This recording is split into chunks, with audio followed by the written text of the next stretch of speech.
Good morning mga igsoon. God is good. Niya ko sa inyong atubangan karon a living witness ug unsa ka maayo ang Ginoo sa akong kinabuhi. Ako si Mrs. Lilian Ginia, 50 years old. Magtutudlo na ako'y 4 ka buok anak. Wala ko'y bana. So akong testimony, akong start sa akong agamay lang, nga glimpse sa akong kinabuhi sa una.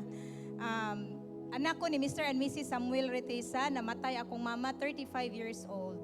After sa kamatayon sa akong mama, gi-abandon ko sa akong papa. Gi-abandon mi, uno mi ka igsuon, gi-abandon mi sa akong amahan. Gisagop mi sa akong igsuon nga si Manang Ima. From there, naningkamot ko, kay pobre man kaayo mi, naningkamot ko nga makahuman og eskwela. Nag-working ko at the age of grade 5. Dayon nag-working ko pagka high school, na scholar ko pagka college, hantod nakahuman ko sa akong pagka-maestra. Nakasulod kog trabaho. Feeling na ko okay na ko kay nana ko'y trabaho. Ning dali-dali kog minyo mga igsoon. So sa akong pagkaminyo, diha na ko nasugamakan ang daghan kayong pagsulay. Although pagsulay na ang akong kabatanon kay permanente ming walay kaon sa una. Nangandoy ko nga mukaon og daghan pero wala mi pagkaon. Mas pagsulay pa di ay nako ang pagkaminyoon. Ug tungod kay ang akong bana si Mr. Wilbert Ginia, sugarol siya iyang trabaho Kristo sa Bulangan. Tanang sugal na niya, tanang bisyo na niya. Okay, surrounded ko sa palibot nga puno og mga dili parihan na dili mga Kristohanon, ang akong palibot pod gubot kayo sa nga tanan.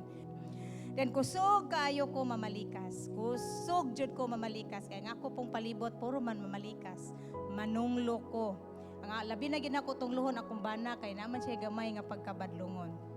Muna nami kwarta pero wala mi napalit nga insakto, walay pulos, walay direksyon ang tanan nga naa namo. Sa bata pa ako mga anak, permanente pod silang ma-ospital, apil pod ko. So inaana ka worst nga scenario ang akong kinabuhi bisag teacher nako. Then niabot ko sa akong mga pagsulay. Ang akong mga pagsulay, una gyud nga nakapa-turn down ako isang akong bana, nagbisyo siya. Na third party akong bana. Nya tungod kay naa siya third party, nawala na ko sa scenario.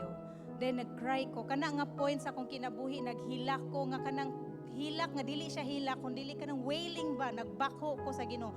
What's wrong with me? Unsay sayop sa akong pagkaasawa nga mumata man ko kadlawon, ning trabaho ko, nagatiman ko sa mga balay, wala ko laing focus, ako rang bana og akong mga anak. And I asked my husband, nganong unsay nakulang nako? Yung akong banang wala man, pasagdi lang ko, kay muundang na ko kapuyon ko. So naguba akong pamilya, niya tungod kay palangga na ko akong bana, muutang ko, taman sa iyang iingon ako, mang kinahanglan ko ning kwarta, sige mangutang ko, naabot sa punto nga wala na ko'y sweldo. So guba kayo akong kasing-kasing, kay nagbulag-bulag mi sa akong bana, ang akong return sa iya ha, nagbisyo pod kog ako. So nahimo kong bisyosa nga maestra, nagtudlo ko sa adlaw ug maayo pero nagkagabi akong life is devastated, giguba sa kaaway kay moadto ko sa inuman akong mga kauban, akong mga barkada, buntag na ko muuli alas 5 sa buntag din na kadlawon. Maligo ko din mo duty na po ko, balik na pod ko pagkasunod gabi mag-inom na pod ko. So napuno ko sa bisyo sa una. Until such time ang akong anak magpaingon ako mulakaw gikan sa eskwelahan. Ang akong anak is crying, mang asa ka mangingon ko sa iyaha, mo trabaho ko anak, mag-tutor ko kay aron natay kwarta, knowing akong anak paingon na day ko sa inuman. Then ingon siya, sige ra kag trabaho mang no, wala kag gikapoy. Dayon although kapoy pero moto nga natandog ko sa akong anak, ako siyang gigakos. Pagakos na ko niya gihilantan dahil siyang maayo. Init kay akong anak. So naulaw ko sa akong kaugalingon kay ako at man ko sa akong barkada niya. Ako ding anak pila na kaadlaw nga akong gipasagdan. Tungod kinaguba akong kasing-kasing, akong mga anak, akong gibiyaan pod, wala po na ako sila tagaig atensyon. Naulaw ko sa akong kaugalingon. So ato nga point, nakaingon ko nga Lord, dili nako, gikapoy nako. Kapoy gyud kaayo kay nga akong heart, grabe kaayo ka miserable. That was 2004 niya tungod sa akong kalagot na ako sa kumbana kay gibisyuhan ko niya. Gingnan ako siya nga malipay ko kung pusilon ka sa akong atubangan. Magtanaw ko dili ko muhilak. Willing ko mutagad sa unsa kadugay nga panahon bisan pag 10 years. Willing ko muhulat basta makita na ako nga ingon ana. So ato nga point ning siko sa Ginoo. miabot ko sa punto nga gikapoy ko, gusto na kong mupahulay, then miabot si Manang Ima sa ilang cell group akong magulang. So sinang Ima kay nakasulod na siya sa cell group. 2008 sulod ko sa simbahan dito sa Dao, sa una pa Dao Road. Naglagot ko ni pastora, naglibog ko niya ngano nga ako ang kinabuhi mo iyang giwali. So akong imagination nga gilibak ko sa manang og ni pastora, naglagot jud ko, wala na ko nimbalik sa simbahan kay ngano man iya lamang ipanabi akong kinabuhi. So sad kay wala day ko kay balo nga ako day naigo sa wali. Dayon miundang pud ko og cell kay naglagot man ko ato kay nganong gilibak ko akong huna-huna.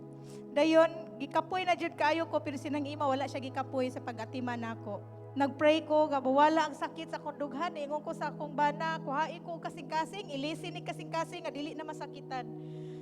Dayon mi-decide ko nga mosulod kog encounter. That was 2008. Dito na ko na sinati ang Ginoo. Unya sa pagsugod na kog tikang sa Ginoo, misugod kog apil-apil sa kalihukan sa simbahan. So nahimo kong active sa amuang cell group. Misulod kog SOL. Dayon ang akong mga anak, akong gidala sa simbahan, pero sad kay trangkahan mi sa kumbana sa pultahan, dili mi pagawson kay nganong musimba mi nga dapat kanira gyud ang ato ang simbahon kay muna imong natawhan. So we strive and we struggle. Dayon pagkahuman nagsugod kog hatag sa akong ikanapulo. Musugot mo sa dili, wala ko'y ikanapulo. Kaya nga akong sweldo sa akong pagkamaestra, 100 pesos na lang nabilin. 2014, after 10 years, nga gi-curse na ko akong bana. Gipusil akong bana sa akong atubangan. 10 years. That was 2014, June 21, 2014. Gipusil akong bana sa akong atubangan. Og anang panahon na akong sweldo nabilin, 100. Nag-abang kog balay, kining hawa man ko sa muang balay. Nagpa-eskwela kog tulo ka buok college, na ako'y gamay nga bata, kay na ako ikaupat after 16 years, nakaanak pa ko. Dayon pagkahuman, nagtrabaho pa ko. Wala ko kay balo kung giunsa ko sa Ginoo, pero ingon ana ka amazing ang Ginoo. Gi-provide niya ang tanan nako. Dayon gihatagan ko niyag mga tao nga mao'y instrumento nga ma-provide akong panginahanglanon bisag di ko moingon, ingnon ako sa akong mga kauban day na ako'y kwarta hulami.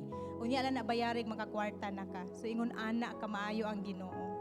Dahil pagkahuman, gihatagan ko niya og nakahuman ang akong mga anak. Nakakahuman sila sa Marawi. Ning graduate ako ang son og cum laude.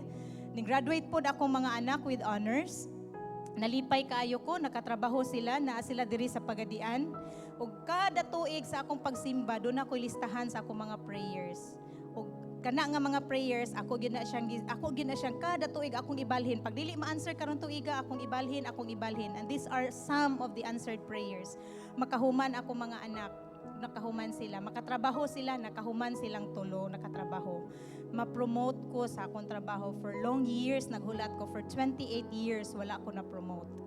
Dayon makapalit mig luti kay hangtod karon mga igsuon ga abang pagihapon mig balay. Makapalit mi og luti. For now, nag-satisfy, kumbaga, naglangoy ko sa mga panalangin sa Ginoo. Gipray na ako nga ma-approve po ang amuang giloan nga balay. God willing.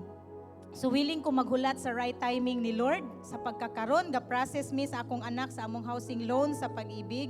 Wala pa na naabot, pero akong gi-declare kay nasayod ko, God is willing to answer. Ako na nang gi-claim, kay ingon man siya sa Jeremiah 29:11, nga siya ang Ginuog nasayod sa plano sa ato ang kinabuhi.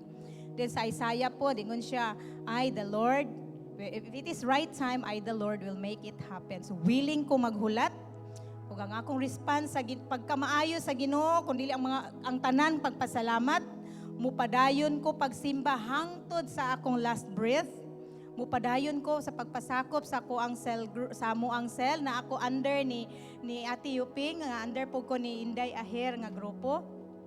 Ug kay gitagaan man ko sa Ginoo og panalangin ang akong 100 sa una nahimo na rong 1,500 akong sweldo. Salamat kay sa Ginoo, ning increase ko more than 100% sa akong sweldo. Kanang 1,500 dili na nako sweldo kung dili iya na sa Ginoo. Wala ko gasalig sa akong 1,500, gasalig ko sa blessing ug panalangin sa Ginoo.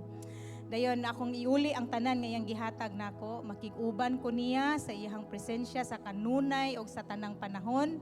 Labaw sa tanan, gusto kong mutikang diha sa Ginoo. Dili na ako matugkad ug giunsa ko sa Ginoo pagtabang. Pero amazing jud kaayo ang iyang gugma. Looking back sa akong nagian, Nagtulo akong luha, dili tungod kay naluoy ko sa kong kaugalingon, kay nganong gisakit ko gingon ato sa kumbana, kung dili nalipay kay ko, kay gipaagi ko sa Ginoo ato, kay nasayod siya nga mahimo kong iya kong gikuha sa kalibutan. I am a living testimony of God's love and promise, abundance and goodness. Ako si Mrs. Lilian Ginya, padayon nga musimba ug mutikang diha sa Ginoo. Salamat kaayo.